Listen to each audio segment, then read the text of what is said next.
Presten atención porque esta entrevista que realizó la cadena Telemundo ya está recorriendo a nivel internacional los principales tabloides, como decimos habitualmente. ¿Se acuerdan? En 1993, Lorena Bobbitt se convirtió en la mujer más famosa del mundo por mutilarle el pene a su marido. Causó conmoción en el mundo entero. Hace 25 años, esta mujer había sido noticia por cortarle el pene a su marido, Lorena Bobbitt. Y contó, 25 años después, decidió acceder a una entrevista. ¿Por qué había reaccionado de esa manera? Presten muchísima atención cuando la conductora le pregunta si volvería a hacer lo mismo. Escúchenla. Y en exclusivo, Lorena Bobbitt, desde los Estados Unidos, un reportaje con la ecuatoriana que con su historia conmocionó al mundo. Estamos con Cristina. ¿Tú crees que si regresarías a ese momento le volverías a cortar el miembro masculino a tu esposo? En realidad, la reacción que yo tuve obviamente fue algo muy traumática. Yo no estuve en mi mente correcta, yo estuve traumatizada, psicológicamente destruida. No pude pensar en esa reacción, yo no pude tener control en esa, cuando hice esta acción. Entonces no puedo responder una pregunta así porque en realidad no estaba mentalmente en una condición normal. Todo lo que dijo era mentira. En 1993, la esposa de John Wayne Bobbitt le cortó el pene y el impacto llegó a todas partes. La palabra pene apareció por primera vez en los periódicos de Estados Unidos. La palabra bobby apareció como verbo en el diccionario con el significado de cortar el pene a un hombre, e incluso se puso el nombre de gusano Lorena Bobbitt a una criatura marina que castra al macho tras la cópula. John saltó a la fama tras el incidente, aunque 12 años después ya no está en la vertiginosa cima de la fama. Nosotros vamos a continuar en contacto con John Bobbitt para que nos cuente su lado de la historia, sería muy importante. Ahora, si él está en... Yo no puedo decir cuál es la verdad, ¿verdad? Yo no puedo ser juez. Ninguna de esas. Pero si él está en otra realidad, él está viendo otra película y él está creyendo que él es la víctima, pues entonces no está aprendiendo de la lección. Habrá que escucharlo. Habrá que escucharlo, como siempre. Lo Muy importante es que hoy interesante, escuchamos a Lorena. Qué bueno que haya retomado su vida, que se haya recuperado. Gracias por esa excelente entrevista, y a ella, claro, está por abrir su corazón y que siga ayudando a mujeres que, como bien hablábamos hace un rato, continúan ocurriendo esta violencia doméstica en muchos hogares y mujeres que no se acaban de decidir a salir de esas sombras.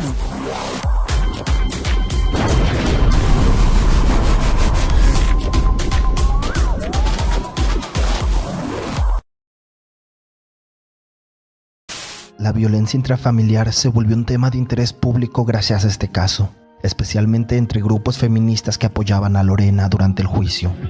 Para las asociaciones de ayuda a las mujeres maltratadas, Lorena se erigió como un símbolo de su lucha. Sin embargo, la importancia real de este caso reside en el gran impacto que tuvo en la sociedad. En los años posteriores de este escándalo, una serie de crímenes parecidos se suscitó en todo el país. De repente se acuñó el término bobbitizado para referirse a los casos de amputación del miembro viril masculino. 25 años, el nombre de Lorena Bobbitt fue titular en todos los medios de prensa, y justo ahora comenzamos con este relato, el cual puede resultar fuerte para algunas personas. Para muchos, Lorena Bobbitt es simplemente el nombre de la mujer que le cortó el pene a su marido. Nuestro equipo de producción se comunicó con John Bobbitt, el ex esposo de Lorena, quien vive actualmente en la ciudad de Las Vegas y trabaja como carpintero y chofer. Él nos comentó que está trabajando en un libro para contar su versión de los hechos. Por el momento, el manuscrito tiene por nombre Missing Pieces, o piezas que hacen falta, en donde relata que él fue el objeto de abuso en este caso, que Lorena le cortó el pene porque, según él, le había pedido el divorcio. A principios de los 90, John era un anónimo marine de Estados Unidos que vivía en Manassas, Virginia, casado con su esposa sudamericana, Lorena. Nuestro matrimonio iba bien, nos divertíamos mucho juntos, pero llegó un momento en que se acabó el amor. Nos peleábamos, discutíamos, éramos jóvenes. Supongo que no supimos cómo manejar el matrimonio. Su matrimonio acabó muy mal, y tras el incidente del corte del pene, la historia tomó tintes más oscuros. Porque Lorena alegó que John la había violado en su apartamento aquella fatal noche de junio de 1993. Y John ha mantenido siempre que eso no es cierto, y que ella lo atacó porque aquella noche le había dicho que la iba a dejar. No hubo abusos sexuales, fue una excusa. No era cierto. Lo que ella debió haber dicho era: hirió mis sentimientos, me dejó una y otra vez. No hubo abusos. Y se levantó una enorme tormenta mediática cuando el sobrecogedor caso del pene y el cuchillo para la carne llevó a ambos implicados ante los tribunales. Si le hubiera cortado las orejas, la nariz o cualquier otra parte del cuerpo en vez del pene, no habría captado tanto la atención del público y, por supuesto, esa atención fue aumentando con el paso del tiempo. En cuanto el público se interesó por lo que aparecía en la prensa sensacionalista, se enganchó. Y luego, por supuesto, desgraciadamente, también tiene su lado cómico.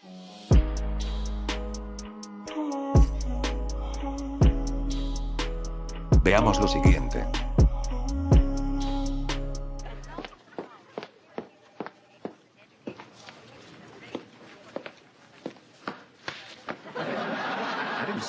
You were thinking it. Fair enough. La sociedad no considera inaceptable que una mujer golpee a un hombre. Hasta el punto en el que la violencia femenina se considera graciosa y divertida. ¿Por qué esto? Está bien. Pero esto está mal. Porque la sociedad tolera la violencia cuando ésta es expresada por una mujer.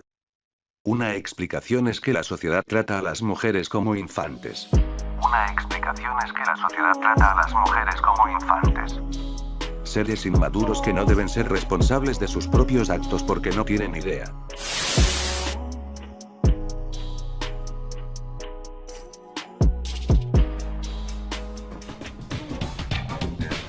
Todos querían algo de los Bobbitt.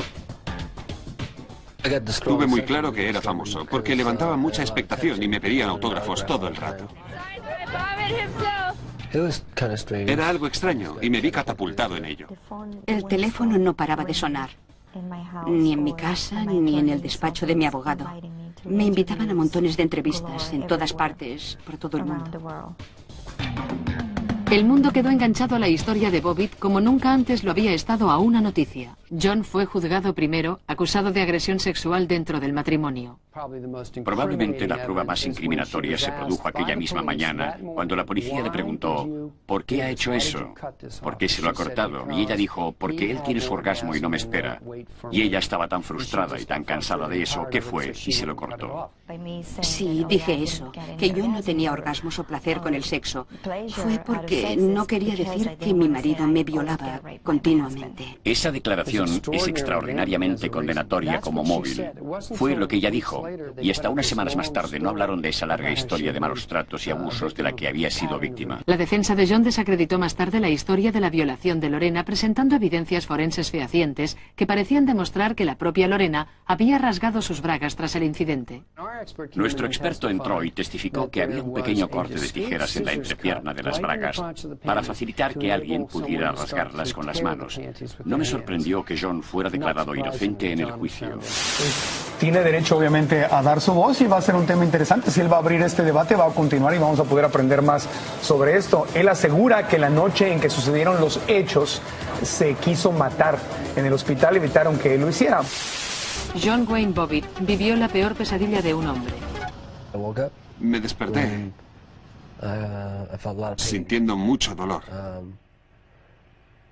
Me incorporé inmediatamente y entré en una pesadilla. En realidad no recuerdo qué ocurrió. Desearía poder decirte lo que ocurrió desde el momento en que cogí el cuchillo e hice lo que hice, pero no puedo contarlo porque no me acuerdo. Había sangre por todas partes. Estaba asustado, aterrorizado, confuso. Lorena huyó de casa, subió a su automóvil y empezó a conducir. Llegué a la señal de stop. y no podía girar, porque necesitas las dos manos para girar, como hago ahora. Entonces me di cuenta de que tenía las manos ocupadas. En una mano tenía un cuchillo y tenía su pene en la otra. Y empecé a gritar y dije, Dios mío.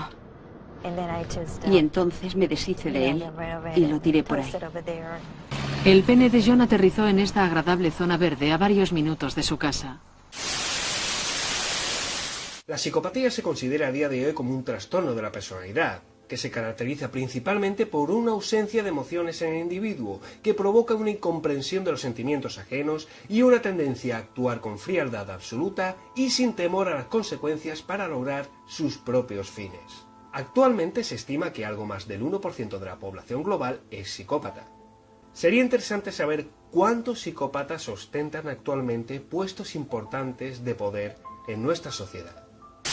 Nosotros vamos a continuar en contacto con John Bobbitt para que nos cuente su lado de la historia, sería muy importante. Ahora, si él está en... Yo no puedo decir cuál es la verdad, ¿verdad? Yo no puedo ser juez. Ninguna. Pero si él está en otra realidad, él está viendo otra película y él está creyendo que él es la víctima, pues entonces no está aprendiendo de la lección. ¿Psicópata y sociópata es lo mismo? Tienen muchos aspectos en común. Para empezar, ambos perfiles están dentro del trastorno recogido por el DSM como trastorno antisocial de la personalidad. Personas que pierden la noción de la importancia de las normas sociales y aunque son conscientes del mal que pueden causar, hacen lo que sea por alcanzar sus fines o sus caprichos. Pero la diferencia que existe entre ambos es clara. El psicópata nace, el sociópata se hace. El psicópata tiene una configuración cerebral o de personalidad que le hace así. Sus emociones están anuladas, solo siente ira, frustración y deseo sexual. Además, que le es imposible empatizar con los demás, no conoce las emociones. El sociópata tiene un temperamento normal, pero adquiere esa ansia destructiva por una educación negligente. Sabe que está rompiendo las normas, pero no le importa.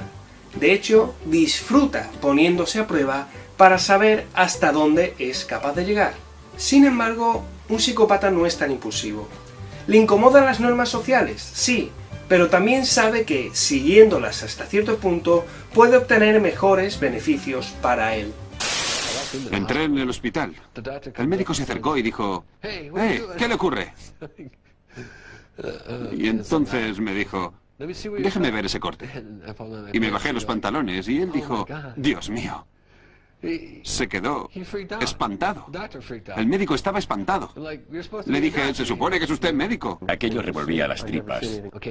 Bien, no tenemos la otra parte, así que vamos a tener que suturar. Vamos a tener que hacer una operación para cerrarte y luego, ya sabes, tendrás que orinar sentado. Y esto y aquello. Y bueno, llegado a ese punto me dije, no van a encontrarlo. Y pensé, bueno, ¿dónde hay una pistola? Eso es lo que pensaba. Mientras, Lorena había reaccionado y le dijo a la policía dónde había tirado el pene de John. La policía encontró el órgano en un campo con hierba alta. Nadie se atrevía a tocarlo. Y llamaron a una ambulancia porque sabían que por lo menos tendrían guantes.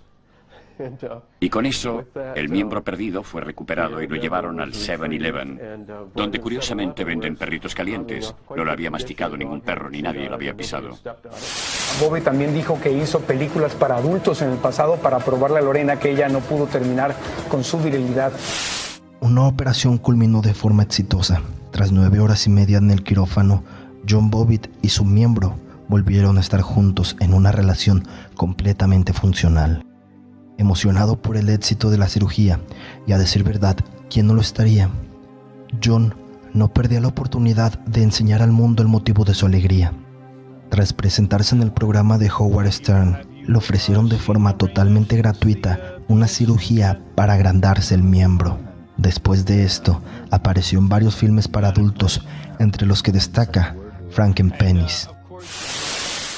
Habrá que escucharlo. Habrá que escucharlo, como siempre. Lo importante es que hoy escuchamos a Lorena. Qué bueno que haya retomado su vida, que se haya recuperado. Gracias por esa excelente entrevista, y a ella, claro, está por abrir su corazón y que siga ayudando a mujeres que, como bien hablábamos hace un rato, continúan ocurriendo esta violencia doméstica en muchos hogares y mujeres que no se acaban de decidir a salir de esas sombras. Para muchos, Lorena Bobbitt es simplemente el nombre de la mujer que le cortó el pene a su marido. Debido a esto, ella fue objeto de burlas e inclusive de chistes. Burlas y chistes, y lo que no se sabe hasta ahora es lo que ella pasó, así que vamos a hablar, ella nos va a platicar de lo que fue objeto del abuso psicológico, del abuso físico, nos va a narrar paso a paso lo que sucedió, el momento en que ella vivió este incidente, la tormentosa relación que estaba viviendo después de 2 décadas, está rompiendo el silencio en forma de activismo para ayudar a otras mujeres, para sanar esto, para desahogarse. El resumen de lo que sucedió, está muy interesante esta entrevista. Veamos este resumen. Imagínense esta escena. Una mujer de 22 años conduce a toda velocidad en plena madrugada. Cegada por la ira, en ese momento, Lorena Bobbitt se da cuenta de que lleva el pene de su marido en la mano derecha. Pero él no está en el asiento del copiloto. Ella baja la ventanilla, tira el miembro y sigue su ida hacia el salón de belleza en donde trabajaba como manicurista. Esta estampa terrorífica está basada en hechos reales ocurridos el 23 de junio del año 1993, cuando el mundo quedó impactado al saber que Lorena Bobbitt, una joven ecuatoriana, quien en un ataque de ira desenfrenada había castrado a su marido. Lorena se hizo famosa instantáneamente, convirtiéndose en la obsesión de la prensa y opinión pública. Nadie podía imaginarse que una mujer se atrevería a cortarle el pene a su esposo a sangre fría. Cuando los juicios llegaron a los tribunales, cientos de equipos de noticieros de todo el mundo acamparon ante el Palacio de Justicia, esperando a que empezara el espectáculo. Había gente por todas partes, aquí y allí, en ese edificio. Los medios de comunicación estaban ahí constantemente, aquí y por todos lados.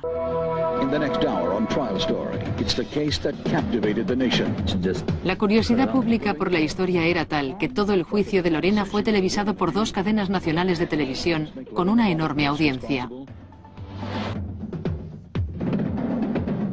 A las puertas del juzgado, la gente vio una oportunidad de sacar provecho del juicio vendiendo camisetas y perritos calientes y animando a los presentes a cantar juntos.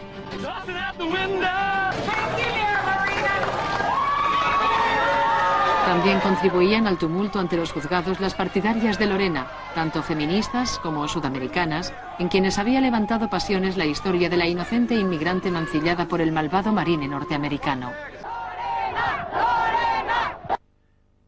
Entre el caos, la pasión y la confusión, tuvieron lugar 2 juicios separados. Durante el juicio, la pareja reveló detalles de su relación volátil y Lorena alegó que la obligaban a tener sexo. Cuando la policía decidió arrestar a Lorena, inmediatamente ella argumentó que el egoísmo de su esposo en la cama la había orillado a cometer este crimen. Él siempre llega al clímax y nunca se espera que yo termine, habría declarado la mujer. Él es muy egoísta. Sí, dije eso, que yo no tenía orgasmos o placer con el sexo. Fue porque no quería decir que mi marido me violaba continuamente. Fue lo que ella dijo, y hasta unas semanas más tarde no hablaron de esa larga historia de malos tratos y abusos de la que había sido víctima. Ella también dijo que él hizo alarde de sus infidelidades y la obligó incluso a abortar. Sus abogados defensores sostuvieron que su abuso constante causó que finalmente explotara en ira porque sufría de depresión clínica y estrés postraumático debido al abuso. John, por su lado, negó las acusaciones. Sin embargo, cuando fue interrogado, sus declaraciones a menudo entraron en conflicto con hechos conocidos y debilitaron gravemente el caso de la fiscalía. John Bobbitt rechazó las acusaciones, aunque a decir verdad, sus testimonios cambiaban constantemente a medida que era interrogado. En primer lugar, sostuvo que no había tenido relaciones con su esposa aquella noche. Cambió el testimonio argumentando que Lorena intentó promover un encuentro, pero que había terminado rechazándola. Finalmente, admitió que había tenido relaciones con su esposa, aunque de forma consensuada. John Bobbitt jamás llegó a aceptar que aquello hubiera culminado con una violación de Lorena. Tras aproximadamente 7 horas de deliberación, el jurado concluyó que Lorena Bobbitt no era culpable de los crímenes que se le imputaban debido a su demencia temporal. En lugar de llevarla a prisión, ellos determinaron que debía pasar 45 días en un hospital psiquiátrico para ser sometida a una extensa evaluación mental. Durante el juicio de Bobbitt versus Bobbitt, seguido por un 60% de la población de los Estados Unidos, la conversación en torno a la violación dentro del matrimonio llegó a los periódicos y tabloides. Gracias a las inconsistencias en el juicio por parte de John y una buena defensa por parte de Lorena, ambos fueron encontrados no culpables. Como bien lo mencionamos en ese resumen, Lorena Bobbitt fue encontrada no culpable debido a que padecía de locura temporal. Luego del juicio, ella fue tratada en un hospital psiquiátrico donde se recuperó. Todavía estamos hablando de un problema que está afectando a muchas mujeres, pero también a hombres. Y yo creo que ese tabú ya se tendría que abrir. Sí, pasó lo que pasó, pero ella cuenta las razones por las que lo hizo, porque son muy válidas. Todo el mundo conoce de ella que simplemente le cortó el pene a su marido. Pero, ¿qué fue lo que pasó antes de eso? Vamos a aprenderlo aquí. A ver. En 1993, Lorena Bobbitt se convirtió en la mujer más famosa del mundo por mutilarle el pene a su marido. ¿Hubieras hecho algo diferente si estuvieras otra vez en una situación así? En realidad uno no sabe lo que va a pasar, porque cuando uno está acondicionada a esos traumas, uno nunca sabe cómo va a reaccionar, Verónica, porque traumático, no solamente el trauma es emocional, mental, pero... recurrimos de vuelta a la posverdad. Lo que pasa es que el colectivo de mujeres fue muy fuerte, ¿no? Pero lo que pasa es que es una posverdad. O sea, estamos ante una posverdad. Incluso las discusiones que tengo yo en televisión siguen siendo una posverdad, porque ante la ausencia de argumentos lógicos tenemos que recurrir a lo emocional. ¿A usted le parece que una menor que denunció? ¿Me parece o no me parece? Tanto, digamos... No digo que no le creemos, es lo que explicaba otro día. Digo que así no funciona. Se le cree, porque si no se le cree no se inicia una investigación, pero tiene que ser corroborado. Estamos en el 2018, no en el siglo II, que hacemos un ordalía, lo tiramos al agua y si no revive porque es culpable. O sea, recurrimos de vuelta a la posverdad. A ausencia de argumentos lógicos, tenemos que recurrir a lo emocional. No es emocional. El trauma es emocional, mental, pero tú estás viviendo algo que en realidad no se puede describir.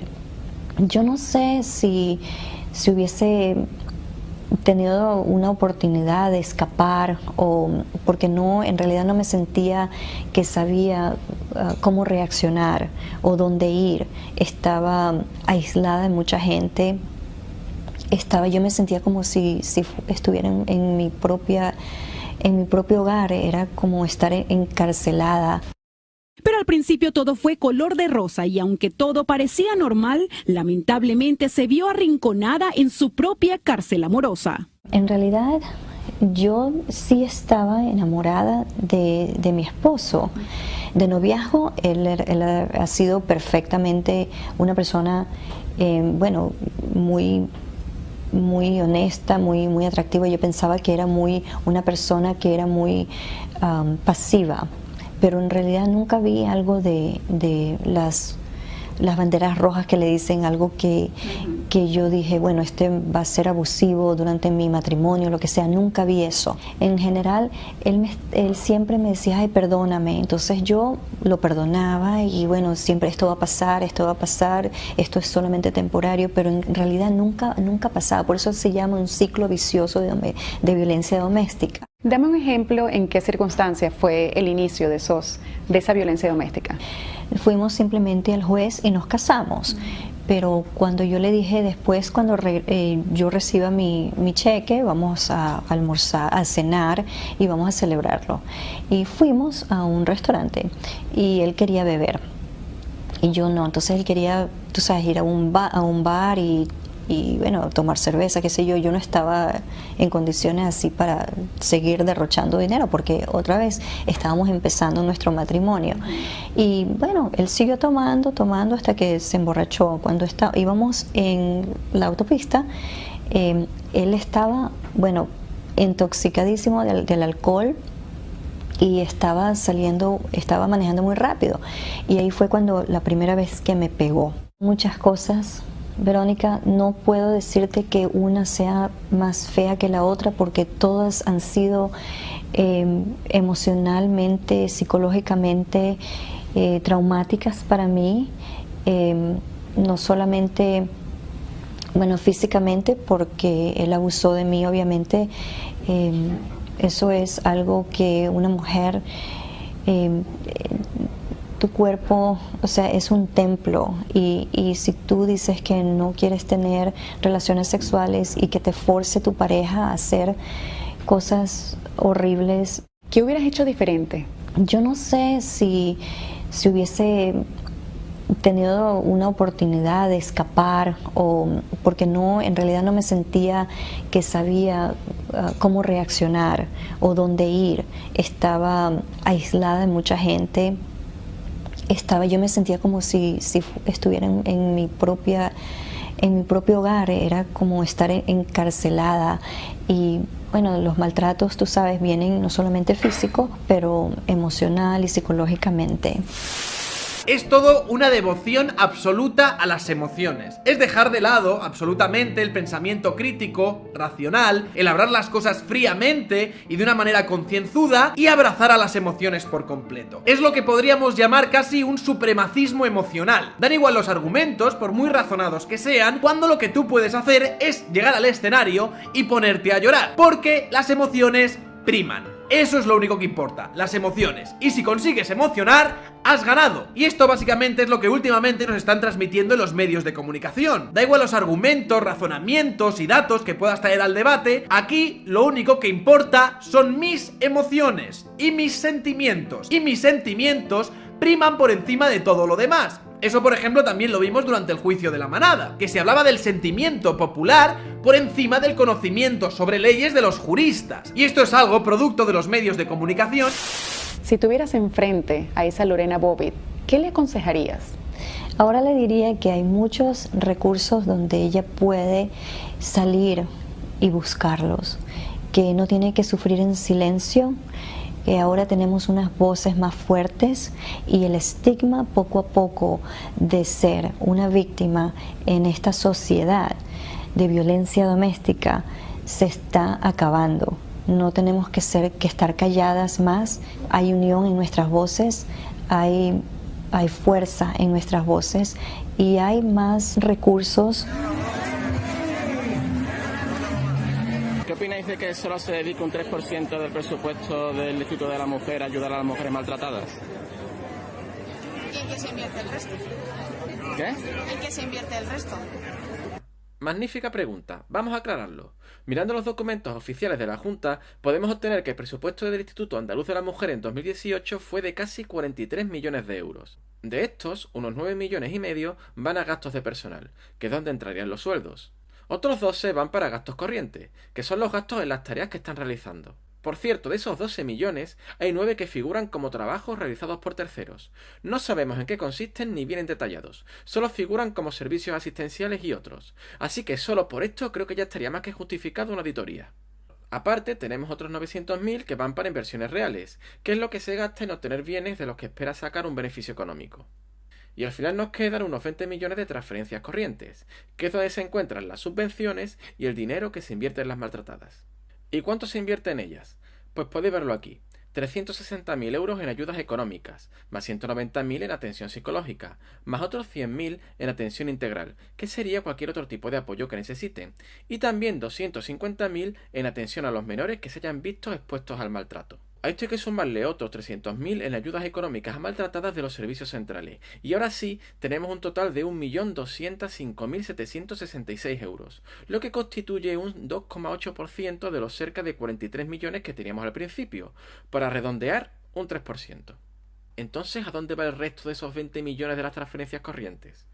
Pues, por ejemplo, gastamos más de 1,5 millones en las universidades en actuaciones de materia de género. También 8,5 millones en ayuntamientos en atención general de las mujeres y 3 millones en asociaciones a mujeres, las cuales pueden ser tan variopintas como la Plataforma de Apoyo al Lobby Europeo de Mujeres, a las que se le dio 31.000 euros, que esto es curioso porque hay gente que niega que haya un lobby feminista. O sea, no existe, pero se le subvenciona su apoyo. Aparte, también se le da 27.000 a la Federación Gloria Arenas para fomentar la sororidad, y a las asociaciones de mujeres El Despertar se le dio 31.000 euros para fomentar el empoderamiento. Que sí, que yo entiendo que con 31.000 euros más uno se siente más empoderado. En fin, ayuntamientos, universidades, asociaciones... ¿Os dais cuenta de por qué hay tantas voces que apoyan la perspectiva de género? Pues sigamos escuchando a los manifestantes. ¿Qué opináis de que el Instituto de la Mujer dedique solo un 3% de su presupuesto a ayudar a las mujeres maltratadas? Que el Instituto de la Mujer dedique solo un 3% del presupuesto a ayudar a las mujeres maltratadas. Desconozco esa información, también la desconozco. Y dudo. Hay más recursos que pueden ayudar a la víctima y que no tienen que sufrir solas, que no están solas. Excelente entrevista, increíble lo que ella menciona, pero es totalmente cierto. En esos tiempos, estamos hablando del año 93, no existía el movimiento Me Too, no existía la voz de la mujer que se declaraba abiertamente, que se expresaba en la misma educación, la información. Totalmente, era minoría. Pero hay un año en los comienzos de esta convulsionada y enrarecida década, que pareciera marcar un vertiginoso punto de inflexión, 1992. Fue entonces cuando una serie de movimientos extraños, novedosos y aparentemente inconexos, empezaron a brotar en distintos lugares del mundo en general, y de América Latina en particular. Al amparo de 458 ONGs, creadas repentinamente para publicitar un ficcionario relato precolombino, el 12 de octubre se llevó a cabo en Bolivia la primera gran marcha indigenista, aprovechando la redonda fecha de los 500 años de sometimiento. En referencia a la llegada de Cristóbal Colón a las Américas en 1492. En la cual, ya destacaba la acción dirigente del joven Evo Morales, que se consagraría presidente de Bolivia en el 2005. Un poco más al sur, en la Argentina Democrática de 1992, apareció en escena la primera marcha del orgullo gay, alentada en parte por el creciente feminismo radical de inspiración lesbo-marxista, el cual desde hacía meses venía influyendo mundialmente tras la publicación del libro, El género en disputa, Feminismo y la subversión de la identidad, de Judith Butler. Texto abrazado desde entonces como Biblia por todos los movimientos promotores de la ideología de género. Mientras tanto, también en 1992, pero en la colorida ciudad de Río de Janeiro, se llevaron adelante las sesiones del ecologismo popular, el cual emergió con 1.500 organizaciones de todo el mundo que se reunieron para debatir y redefinir la estrategia, incluyendo el reclamo de la llamada deuda ecológica. Y fue en ese mismísimo año cuando en Venezuela, un coronel hablandín, de ideología desconocida, llamado Hugo Chávez Frías, encabezó 2 intentos de golpe de Estado, en los cuales no solo se pretendió matar al presidente Carlos Andrés Pérez, sino que los insurgentes mataron a 20 compatriotas. La intentona golpista no fructificó, Chávez terminó preso por 2 años pero ganó fama y celebridad. 7 años después asumiría como presidente dictador en su país, y el foro se anotaría otro logro de proporciones. Pero ¿qué ocurrió en 1992 en el mundo que forjó tamaña promoción de movimientos tan novedosos como heterogéneos?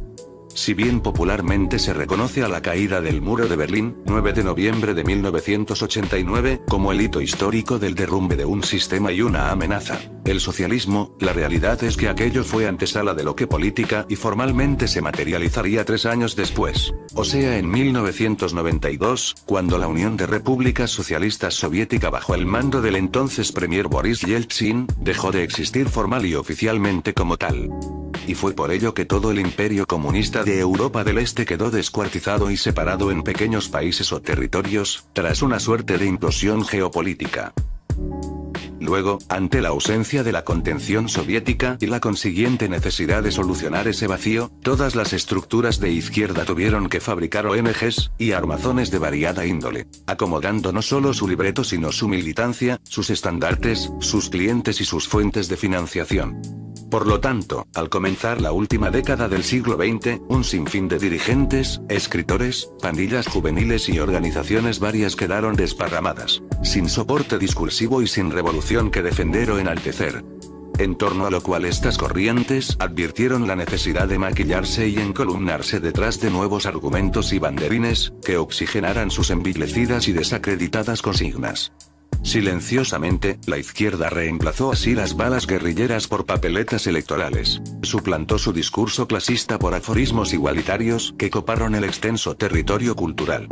Dejó de reclutar obreros explotados y comenzó a capturar almas atormentadas, o marginales, a fin de programarlas y lanzarlas a la provocación de conflictos, bajo excusas de apariencia noble, las cuales prima facie poco o nada tendrían que ver con el estalinismo ni mucho menos con el terrorismo subversivo, sino con la inclusión y la igualdad entre los hombres. Indigenismo, ambientalismo, derecho humanismo, garanto-abolicionismo e ideología de género. Esta última a su vez subdividida por el feminismo, el abortismo y el homosexualismo cultural, comenzaron a ser sus modernizados cartelones de protesta y vanguardia.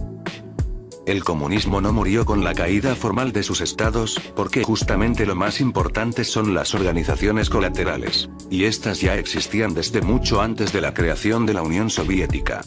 Y siguieron existiendo después de la extinción de la misma. Lo cierto es que fuimos muy pocos los que le prestamos atención a esta metamorfosis, y 25 años después, la izquierda no solo se apoderó políticamente de gran parte de Latinoamérica, sino lo que es muchísimo más grave, hegemonizó las aulas, las cátedras, las letras, las artes, la comunicación, el periodismo y, en suma, secuestró la cultura, y con ello modificó en mucho la mentalidad de la opinión pública. La revolución dejó de expropiar cuentas bancarias para expropiar la manera de pensar. Uno de los casos judiciales más sonados de los últimos tiempos ha sido sin duda el que protagonizó la ecuatoriana Lorena Gallo, convertida en Estados Unidos como Lorena Bobbitt, cuando se casó con el marino al que cercenó su órgano sexual la noche del 23 de junio del año pasado. El suceso causó conmoción en el mundo entero. En Washington, la gente recuerda muy bien aún el caso de los Bobbitt. Do you remember the case of Lorena and John Bobbitt? Yes, What do you remember? Todas las personas entrevistadas habían seguido de cerca el caso y recordaban perfectamente sus detalles. Lorena Bobbitt case. Of course. Yeah. Well, Lorena and John Bobbitt case? Yes. Do you remember the John and Lorena Bobbitt case? Yeah. Muchos de ellos tenían una posición frente al tema, y no pocos han cambiado de parecer después de la sentencia. Para las asociaciones de ayuda a las mujeres maltratadas, Lorena se erigió como un símbolo de su lucha. Lorena ha recibido múltiples ofertas, incluida la realización de una película. Varios editores quieren comprar sus derechos para escribir un libro sobre su historia. Entre tanto, no quiere seguir alimentando una imagen feminista. A mí todavía me gusta que una persona me abra la puerta, el hombre me abre la puerta o me invite a almorzar o para cenar y son cosas, ¿verdad? Me encantan recibir flores, o sea, son cosas que yo creo que las feministas no hacen. Son muy liberales. ¿Algo más que te haya dicho fuera de cámara? Fíjate, Rachel, que una de las cosas que más me impresionó fue cuando yo le pregunté, ¿tú ya lo perdonaste? Ella me dijo, fíjate que sí pudo haberlo perdonado, pero yo no voy a olvidar lo que hizo. Y precisamente por eso es que ella regresa nuevamente, como quien dice, a todas las luces de todo el mundo, porque su caso fue publicado y fue a puerta abierta, no fue un caso reservado. Y fíjate que en las notas que yo estaba viendo, ella fue abusada psicológicamente, también físicamente, pero conyugalmente. Y no en muchos países eso es penalizado. De hecho, a él no lo penalizaron por eso.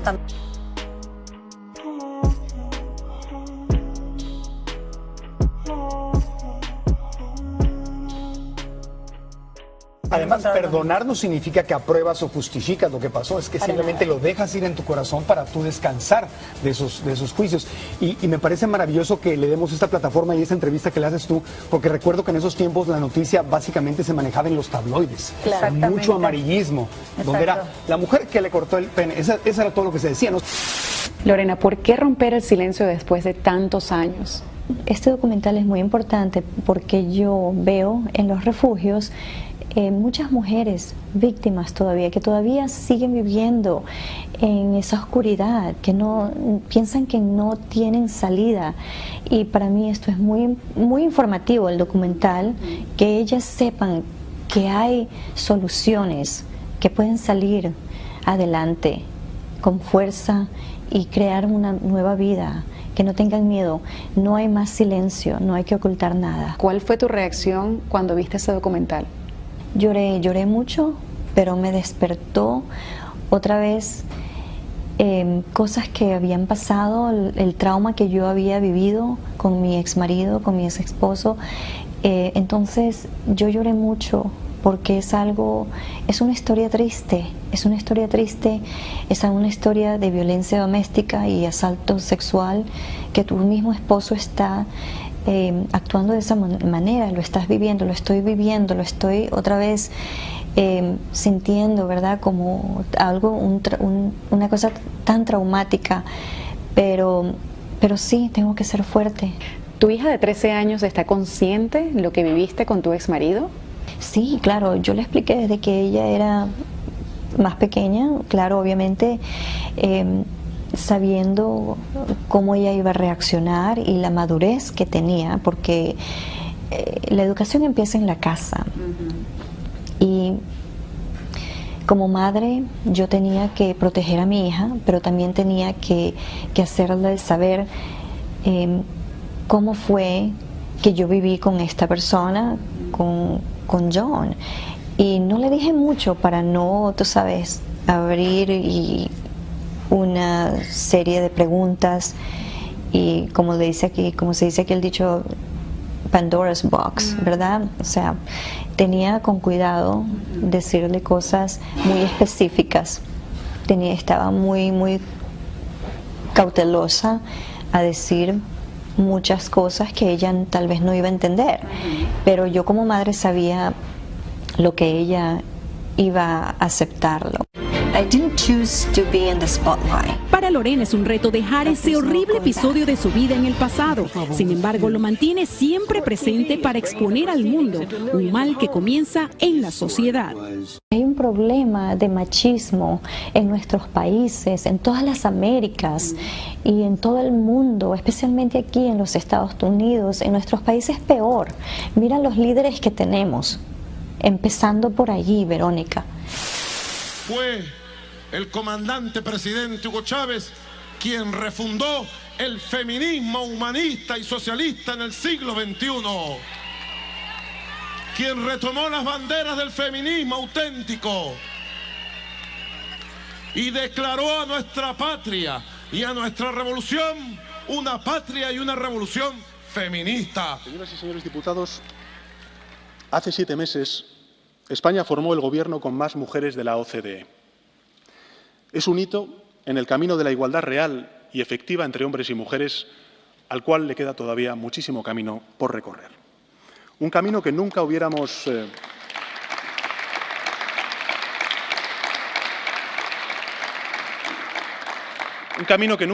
podido recorrer sin el impulso y sin el ejemplo y la inspiración de Europa.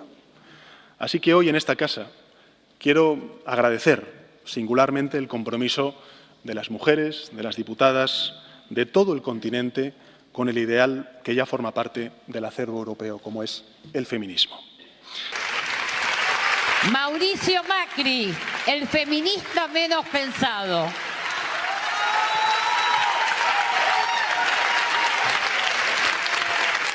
Gracias. Este año, el año pasado, el Gobierno Nacional invirtió 900 millones de pesos en políticas de género. 900 millones de pesos en políticas de género. Y esto es histórico. Eso no ayuda a nada. Eso no ayuda a progresar para que la mujer o víctima en general se sienta fuerte. Y es un tabú para nosotras saber que las leyes no nos protegen.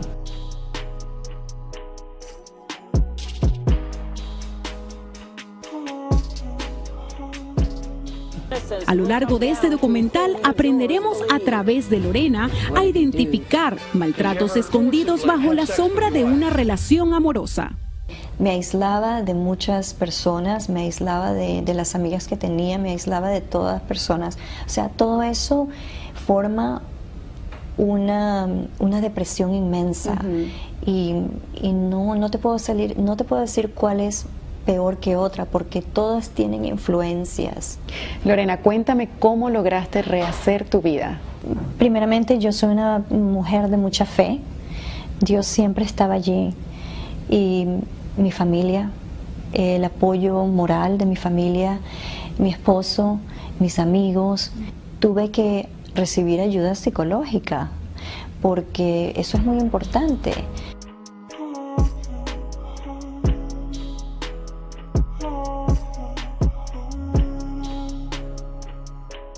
La ayuda psicológica y ayuda muchísimo a integrarme, ayudó muchísimo a integrarme otra vez a la sociedad, a mi comunidad.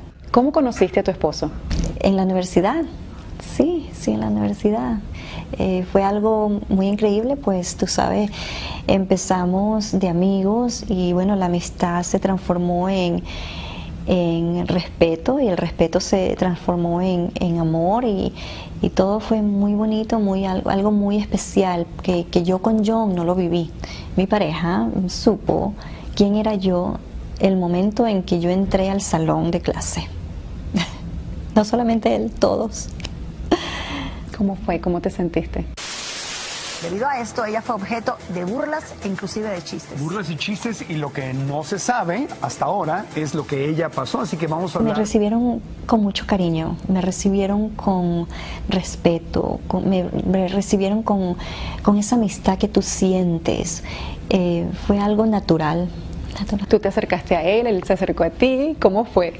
Bueno, yo me acerqué a él porque yo quería saber mi nota, porque teníamos que trabajar en grupo. ¿Fue fácil para ti creer en el amor nuevamente? No, fue algo que estuve yo con miedo de... Tenía temor a acercarme a un hombre y con eso en mi cabeza, tú sabes, el trauma que pasé con John, con mi esposo anteriormente, me daba terror, no sé, yo tenía que protegerme, estaba como una barrera primero y bueno, esa barrera se fue rompiendo cuando estaba más cerca de mi esposo, de mi pareja. Después de 25 años, Lorena se mantiene firme en defender la columna vertebral de la sociedad, la familia. Porque yo sé por qué estoy aquí, yo sé mi misión que tengo, yo sé que esa mujer, aunque ayude a una mujer a salir de violencia doméstica, es mi misión, se ha cumplido. Wow, impresionante, muy impresionante. El hecho que se haya atrevido a contarle a su hija con la edad que tiene es muy valiente, pero totalmente de acuerdo con ella. Sí. Fíjate que ella tiene una misión muy importante. Ella ahora es una persona que ayuda a otras personas a salir de esta violencia doméstica. Es muy duro lo que ella vivió, se le ve cuando yo hablé con ella, esa cicatriz del alma, esa cicatriz que no te permite ser una persona espontánea, bien. Yo creo que aquí la clave, y es algo muy propio, que todas las mujeres tengamos atenta a nuestra salud mental. Sí. Primero que nada, ¿por qué? Porque hay que reconocer eso, hay que reconocer el hecho que te digan, ay, mira, no quiero que estés con tus amigas porque te quiero para mí, ya eso es una señal, esas son las banderitas rojas. Sí. Entonces después te empiezan a aislar, después te empiezan a adueñarse de todo tu entorno, a poseerte. Si un frasco, que no lo cosa. Es, ella mismo lo dijo, es un matrimonio, es una unión de dos, casar dos. Y eso no es amor, además. Sí. Lo que pasa es que desde ahí lo que uno siempre descifra es, esto va a cambiar, o esto es algo, ay no puedo ser tan exigente, tristemente. No hay nada que cambie. Exactamente, no hay nada que cambie, y lo de la ayuda que ella expresa es extremadamente importante en casos como este y en cualquier caso. Este video va a salir el 15 este viernes, el 15 de febrero, y justamente esa misión que ella tiene, yo creo que la tendríamos que nosotros como mujeres promover, y también tenemos hijas, así que hay una misión muy importante detrás de esto. Y hay una lección muy importante, lo que decían de compartir con la hija. Eso fue un gran acierto, porque está comprobado psicológicamente que si tú haces secretos familiares, no se lo dices, el niño tiende a repetir ese patrón de conducta. Claro. Eso, tenemos más tiempo para explicarlo. ¿Quién mejor que recibir esa información que no sea de la propia, además de tu mamá, que es el lazo más cercano que tiene y te está diciendo la verdad? Y con eso te aseguras que la nena no va a repetir el patrón. Correcto. Es decir, hablarlo claramente, no guardar esos secretos familiares. Bueno, sabes que también nosotros tenemos algo que también me parece bien importante, como mamá. Yo soy mamá de un varón y también de una niña. Yo trato de explicarles a ellos todo lo más posible de que no sean feministas ni tampoco machistas, que seamos todos en una manera de respeto, una manera de respeto. No que nos van a, como mamá siempre dice, tú me vas a traer cinco noviecitas. No. Trae una, pero con respeto. Sí, es que hay que educar como madre tanto al varón como a la niña, o sea, como a la mujer. Pero miren, para que ustedes sepan... La importancia real de este caso reside en el gran impacto que tuvo en la sociedad. En los años posteriores de este escándalo, una serie de crímenes parecidos se suscitó en todo el país. De repente se acuñó el término bobitizado para referirse a los casos de amputación del miembro viril masculino. En la actualidad, parece que John y Lorena no se guardan rencores. De lo único que se arrepiente Lorena es de haberse casado con John, y este guarda el mismo sentimiento. Quiero que en los comentarios me dejen una pequeña respuesta. Si eres mujer, ¿te atreverías a amputarle el miembro a tu pareja después de una fuerte discusión? Y en cambio, si eres hombre, solamente quiero decirte, cuídate, no vaya a ser que tu novia sea igual que Lorena. En 1993, Lorena Bobbitt se convirtió en la mujer más...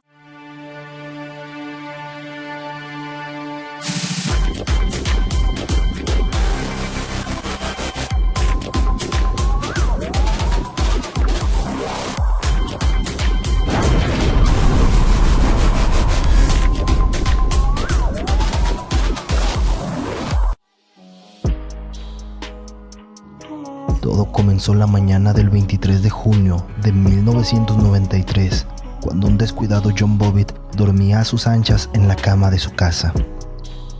Pero aquel descanso tan placentero habría de ser perturbado por su esposa, Lorena Bobbitt, quien interrumpió una recámara con un cuchillo en mano y con toda frialdad cercenó el miembro viril de su cónyuge. Mientras el hombre se revolcaba en lo que suponemos fue un dolor terrible, Lorena se dirigió a medio de la nada con el miembro de su esposo en mano y se deshizo del órgano en un campo baldío. Cuando la policía decidió arrestar a Lorena, inmediatamente ella argumentó que el egoísmo de su esposo en la cama la había orillado a cometer este crimen. Él siempre llega al clímax y nunca se espera que yo termine, habría declarado la mujer. Él es muy egoísta. La defensa apropiada es una síndrome para las mujeres abusadas. Y esa defensa, que entendemos que la síndrome es una condición psicológica y es una enfermedad, como es el alcoholismo, como es cualquier otra enfermedad, y tiene sus cuestiones únicas y sus particularidades que hemos aprendido y hemos conocido como algo objetivo. En el estado de Virginia todavía no se reconoce esa defensa.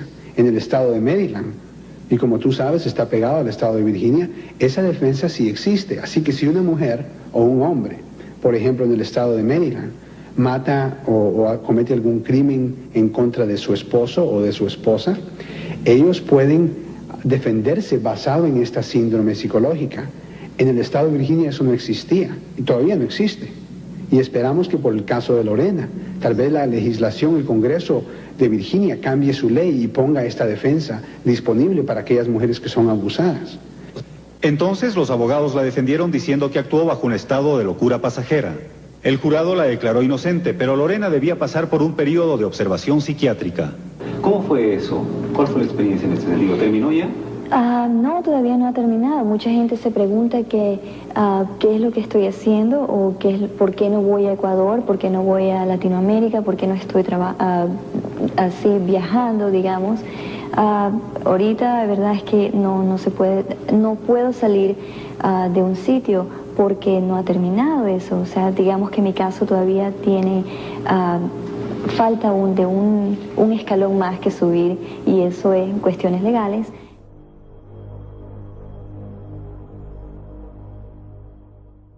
Actualmente se considera un trastorno de la personalidad, pero hay voces que opinan que el psicópata es el producto de una sociedad orientada para sus cualidades, un mundo liderado por psicópatas para crear más psicópatas. Mencioné al principio que sería interesante saber cuántos psicópatas ostentan puestos de poder, y es que estos puestos están hechos a medida de personas como ellos, con capacidad de tomar decisiones que implicarán a mucha gente sin sentir el más mínimo temor o remordimiento por ello. John Wayne Bobbitt es el dueño del pene más famoso del mundo, que fue brutalmente cortado por su esposa Lorena en 1993. Cogió un cuchillo, me agarró el pene, lo estiró y lo cortó por la base. Apenas estamos empezando a conocer este tipo de personalidad. El psicópata sigue siendo una figura peligrosa y tóxica. Harel advierte de la necesidad de protegernos de los psicópatas, puesto que una relación de cualquier tipo y duración con ellos puede ser muy perjudicial para nosotros. Da miedo. Es una cosa rara que da miedo. Aquello se convertiría en uno de los procesos legales más ampliamente seguidos y debatidos de la historia reciente. ¿Qué haces? ¿A qué te dedicas? Bueno, nada especial, yo simplemente, ¿verdad? Algo normal, estoy trabajando y quisiera tener una vida normal y claro, tengo muchas oportunidades ahora, pero especialmente estoy más que todo concentrándome en mi trabajo y creo que es algo muy responsable también y bueno, tranquila. Lorena espera aún la sentencia de su divorcio. Ahora está interesada en las leyes y ha cambiado su antigua ocupación de manicurista por la de asistente legal. Yo creo que por la experiencia que tuve en el juicio, life is more valuable than a penis. Claro, he tratado de andar así un poco más en las acciones legales, como puede ser, estoy trabajando, ¿verdad?, en una firma de abogados y eso es muy importante. Quisiera decir esto porque es como si se han abierto las puertas para un nuevo camino, lo cual me hace sentir muy llena de vida, es importante.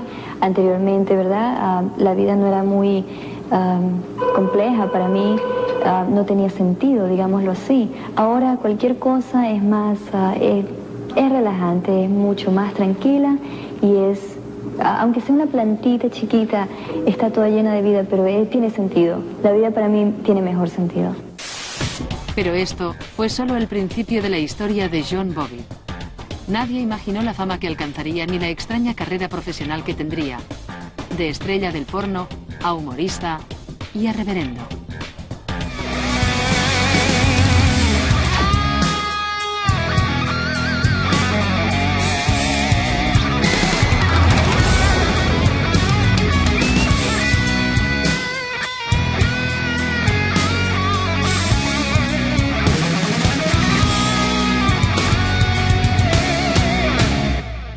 Los testimonios, las evidencias. El juicio fue, más allá de lo curioso, un caso inusitado que se transmitió por televisión a todo el mundo. Muy perjudicial para Lorena. Previamente, John Bobbitt había sido hallado inocente de cargos de violación y eso había acorralado a los abogados de Lorena. Asegurando que al momento de la mutilación, la acusada no sufría un arranque de locura. Cuando tomó el cuchillo y se dirigió al dormitorio, dijo, Lorena estaba en control. Los abogados de Lorena no pudieron usar el recurso de legítima defensa ante un marido violento e insistieron en lo que se llamó un impulso irresistible, que tampoco parecía ser un fuerte argumento. Crítico de todo el juicio, 3 de los 4 psicólogos que testificaron coincidieron en que Lorena sufría una aguda depresión, pero no un síndrome postraumático. En este país las leyes no son iguales para todos los estados. El veredicto de inocencia de John perturbó a los partidarios de Lorena. Veían que era menos probable que Lorena fuera declarada inocente en su juicio por lesión con alevosía. This is a classic case of irresistible impulse. She could not control her impulsive act. La defensa de Lorena alegó enajenación transitoria, diciendo que se había visto impelida a atacar a John por sus continuos malos tratos. Así resultó que, extrañamente, ambos fueron declarados no culpables. El primer jurado no creyó que John hubiera violado a Lorena, mientras que el segundo jurado no solo creyó que la violó esa noche, sino también que había abusado tanto de ella que le causó una locura transitoria. El caso que había atraído la atención de todo el mundo durante 6 meses había terminado con algo tan poco dramático como que Lorena debía recibir atención psiquiátrica durante 45 días. A pesar de los estereotipos, la inteligencia de los psicópatas es normal. Sin embargo, esta anulación de las emociones les hace tener menos sesgos a la hora de pensar y tener la certeza de ser superior o perfecto en comparación con los demás. Por eso, cualquier programa de rehabilitación de delincuentes es inútil con ellos. Estos programas apelan a la moral y a la ética de los sujetos para que estos reconozcan que han hecho mal Un psicópata no distingue entre el bien y el mal, solo aprende qué decir para que le den por rehabilitado. Son muy manipuladores. Sus cualidades le convierten en expertos mentirosos. Si te cruzas con un psicópata, en principio puede caerte bien. Pueden ser muy carismáticos, aunque esa carisma dure poco tiempo, puesto que son narcisistas y no toleran contrariedades. Se aprovechan de lo que ellos consideran débiles. Para ellos es una provocación, se merece que se aprovechen de ellos, como si se lo pidieran. La mayoría no serán asesinos en serie, pero no dejan de ser depredadores sociales. Em 1990, quando criamos o Fórum de São Paulo, nenhum de nós imaginava que em apenas 2 décadas chegaríamos onde chegamos. Naquela época, a esquerda só estava no poder em Cuba. Hoje, governamos um grande número de países. E mesmo onde ainda somos oposição, os partidos do Fórum têm uma influência crescente na vida política y social. El libro negro de la nueva izquierda. Esto pasa ahora, estamos viendo cómo las camionetas de la policía se están llevando a Lula finalmente en medio de un escenario de muchísima tensión. Lula en camino a la cárcel de Curitiba para cumplir la pena de 12 años y 1 mes de prisión. Mauricio Macri, el feminista menos pensado.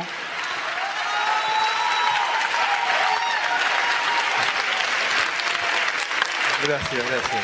El gobierno nacional invirtió 900 millones de pesos en políticas de género. 900 millones de pesos en políticas de género.